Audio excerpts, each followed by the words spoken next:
नमस्कार प्रेक्षकांनो, स्टार प्रवाहावरील लग्नानंतर होईलच प्रेम या मालिकेच्या आगामी भागात आपण पाहणार आहोत की नंदिनी शाल पांघरून बसलेली असते। तेव्हा जीवा म्हणतो, अगं तू अशी शाल पांघरून का बसलीस? तेव्हा नंदिनी म्हणत असते की मला थोडीशी थंडी वाजते। जीवा म्हणतो की मार्च महिन्यात थंडी वाजते तुला? अवघड आहे बायको, असली बायको मिळायला खरंच नशीब लागतं, गुणी माझी बायको। असं म्हणून जीवा तिच्या गालावरून हात फिरवतो आणि तो सरळ निघून जातो आणि आरशासमोर उभे राहून आपले केस नीट करत उभा राहत असतो।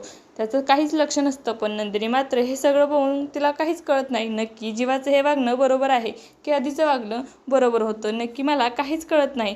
जीवाशी वागलेलं त्यांना खरंच माझं वाढलेलं वजन बघून त्रास होतो की काय, काहीच समजत नाही। काल तर बोलत होती की त्यांना हे पटत नाही वाढलेलं वजन, आता बोलतात की माझी गुणी बायको। काय समजावं काहीच कळत नाही। आता येणाऱ्या भागामध्ये नंदिनी आणि जीवामधील गैरसमज दूर होतील का, हे पाहणं अतिशय रोचक ठरणार आहे।